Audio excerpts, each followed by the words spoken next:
Hello, everyone. Let's dive into the latest news. In October 2024, at the BRICS Business Forum, Russia made a bold move that has caught the attention of international finance circles. They introduced the BRICS Pay card and even showcased it live to demonstrate how it works. Stay tuned for more updates on the global economy and finance. Now, you might be wondering, what is this BRICS Pay card all about?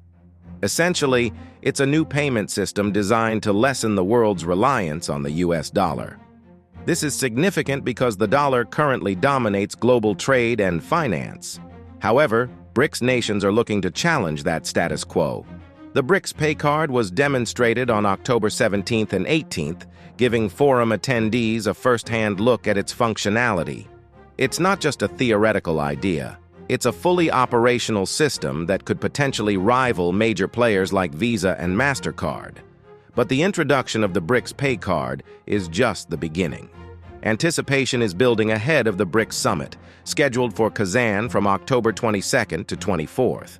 Many experts believe we'll see significant announcements regarding this multi-currency system that BRICS is promoting. There's speculation that more details about how BRICS Pay will be rolled out could be revealed at the summit, raising questions about its impact on international transactions. Will it truly challenge the US dollar's dominance? Will it provide a fairer playing field for developing countries? These are the questions on everyone's mind as we head into this crucial summit. According to the IMF, the US dollar's hold as the world's reserve currency has been gradually declining since 2000.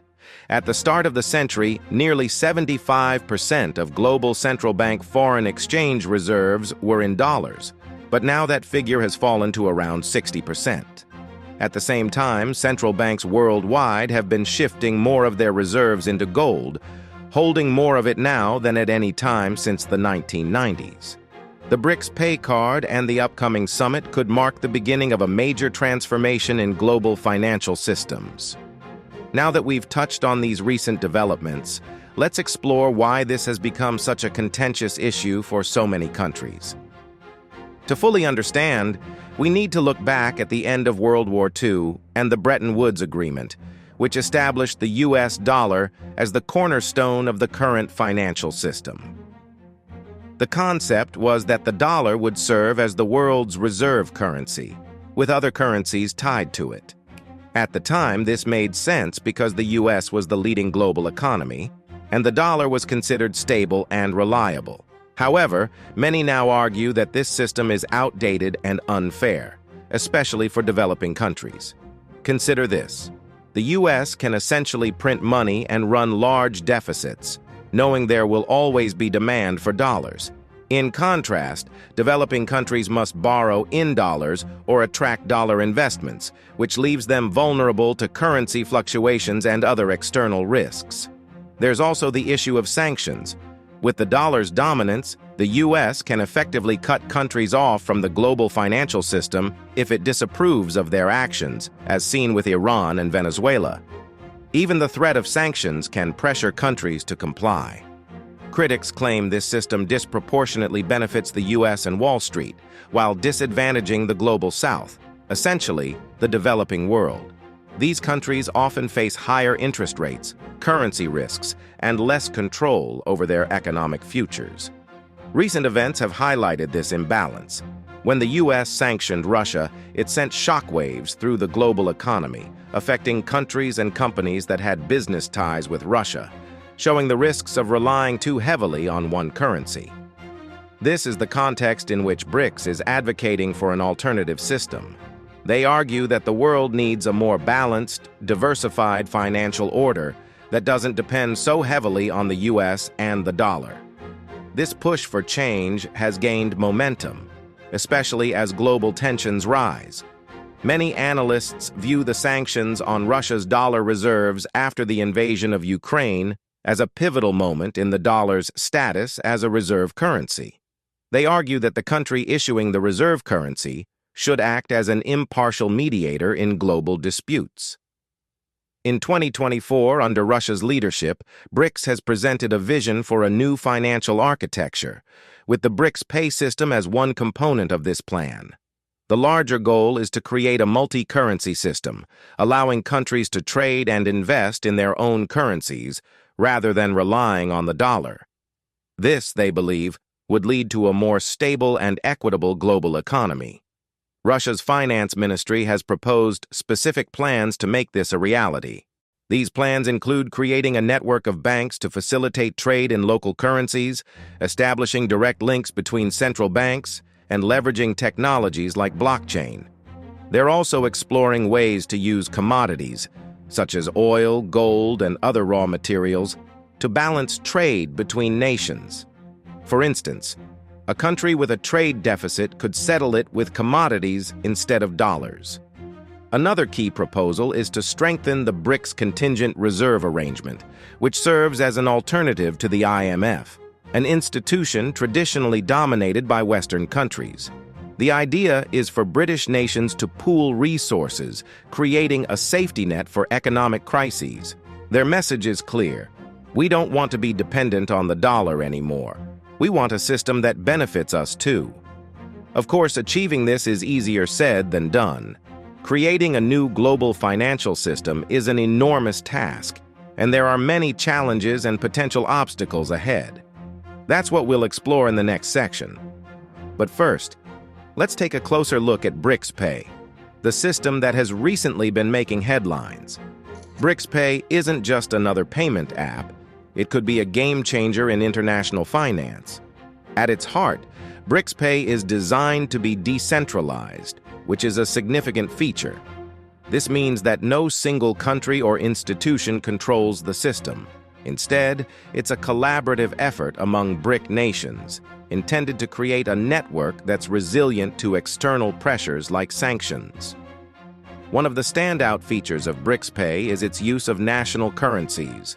Rather than converting everything to dollars, it allows for direct exchanges between currencies like the Russian ruble and Chinese yuan, or the Indian rupee and Brazilian real. This could save billions in conversion fees and reduce the risks of exchange rate fluctuations. There's also discussion about integrating central bank digital currencies, CBDCs, into the system. Several BRICS nations are already developing their own digital currencies, and BRICS Pay could serve as a platform for these to interact internationally. But what does this mean for the average person or business? Imagine you're a small business owner in Brazil wanting to import goods from China. With BRICS Pay, you could potentially complete that transaction directly in reals and yuan, bypassing the dollar. It would be faster, cheaper, and less subject to U.S. monetary policies or sanctions. The user experience is designed to be simple. At a recent demonstration, attendees made purchases using QR codes similar to existing mobile payment systems. However, beneath this simple interface lies a complex system built to handle cross-border transactions smoothly. Security is also a priority, with BRICS Pay being developed with strong fraud prevention and encryption measures, aiming to create a secure and trustworthy platform.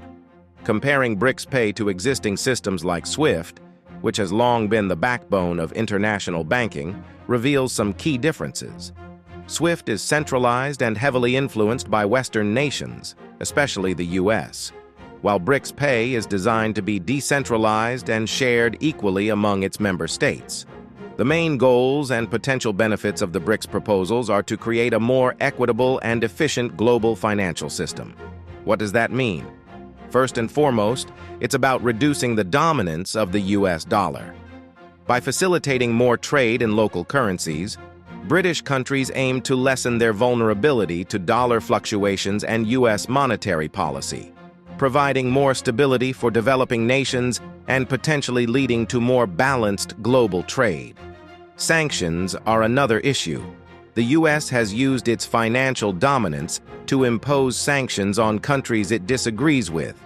By creating alternative payment systems, BRICS aims to weaken the impact of these sanctions and give countries more economic independence. Another benefit could be cost savings. By eliminating intermediaries and using technologies like blockchain, BRICS Pay could make international transactions faster and cheaper. This would be especially beneficial for small and medium-sized businesses that often face high costs in international trade. For developing nations, the potential to borrow and invest in their own currencies could reduce risks associated with dollar-denominated debt, which has long been a challenge for emerging economies. When a country borrows in dollars, any depreciation of its local currency makes repaying that debt more costly. Borrowing in local currencies could help mitigate that risk. In the medium term, BRICS also aims to diversify reserves away from U.S. dollar assets. Many countries hold large amounts of U.S. Treasury bonds as safe haven assets, but this ties them to U.S. economic policies. By creating alternative reserve assets, BRICS hopes to offer central banks more options globally. Importantly, this isn't just about British countries. The goal is that this new system could benefit developing nations around the world, giving them more choices and greater control over their economic futures. However, these ambitious goals come with significant challenges, and skepticism remains. For one, there's the technical challenge of implementing a multi-country system. Integrating the financial systems of 5 different countries, each with its own regulations and technologies, is a complex task, akin to making 5 different computer operating systems work seamlessly together. It's possible, but not easy. Then there's the regulatory challenge. Each BRIC nation has its own financial rules, and creating a system that complies with all of them is no small feat. Additionally, the system will need to meet international standards for anti-money laundering and counter-terrorism financing. There's also the issue of trust. The US dollar has been the world's reserve currency for decades, and with that comes a deep-seated trust in its stability. Any new British currency or payment system would need to build and prove its own reliability over time. Will countries and businesses be willing to gamble on an untested system? We can't ignore geopolitical tensions. Relations between British nations are not always smooth, and internal conflicts could jeopardize the entire initiative. For example, recent tensions between India and China raise questions about how such disputes could impact their cooperation on a shared financial system. Then, there's likely to be pushback from established financial institutions. Banks and other financial entities that profit from the current dollar-dominated system won't easily embrace this shift. They might lobby against the changes or create hurdles to slow its implementation. There's also skepticism about whether British countries can realistically create a viable alternative to the dollar. Some critics point to the fact that China's currency, the renminbi, is not fully convertible, which could limit its use in global trade. Others argue that the British economies aren't stable or large enough to sustain a global reserve currency. So while BRICS's proposals are ambitious and have the potential to transform the global financial landscape, they face significant challenges. It will take strong cooperation, technical advances, and political determination to overcome these hurdles. Now let's turn to the role of digital currencies in the BRICS strategy. This is where things get especially interesting. Central bank digital currencies, CBDCs, are currently a hot topic in the financial world, and BRICS countries are leading the way. China, in particular, has made major strides with its digital yuan, already conducting large-scale trials involving millions of users for everyday transactions. Other BRIC nations are also exploring CBDCs. India has announced plans for a digital rupee. Brazil is developing a digital real, and Russia is considering a digital ruble. These aren't just theoretical projects. These countries view CBDCs as a key part of their financial future. How do CBDCs fit into the BRICS strategy? They could be crucial in building a more integrated BRICS financial system. Imagine a scenario where digital yuan, rubles, and reals can be exchanged instantly without needing intermediary currencies or banks. This could make cross-border transactions faster, cheaper, and more transparent. There's even talk of creating a Britain-wide digital currency, which would be a monumental task but could provide a true alternative to the US dollar in global trade. Such a currency could be used for trade settlements, foreign exchange reserves, and other financial operations. Integrating CBDCs with systems like BRICS Pay could be revolutionary, enabling real-time, low-cost transactions between BRICS nations and possibly other countries joining the system. But it's not just about government-backed digital currencies. The rise of cryptocurrencies and decentralized finance, DeFi, is also influencing BRICS's approach. While they're unlikely to fully embrace decentralized cryptocurrencies like Bitcoin, British countries are examining how blockchain and crypto technologies could make financial systems more efficient. The potential impacts of these BRICS financial initiatives could extend far beyond the member nations themselves, reshaping the global financial order in ways that could benefit developing economies worldwide. Let's now dive into some of these possible global consequences. Firstly, we could witness a notable shift in global economic power. If Britain successfully establishes a credible alternative to the dollar-dominated system, it may weaken the United States' ability to exert economic influence worldwide. This wouldn't mean the U.S. would lose its status as an economic superpower, but it could mean having to share that power more equally with other nations. We might also see changes in international trade patterns. If businesses can trade directly using their local currencies without relying on the dollar, trade between developing nations could increase, potentially reshaping global supply chains and trade relationships. For non-BRICS developing countries, these initiatives could open up new possibilities.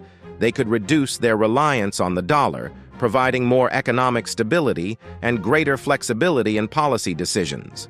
However, these countries would also need to weigh the risks and advantages of aligning more closely with Britain's financial systems.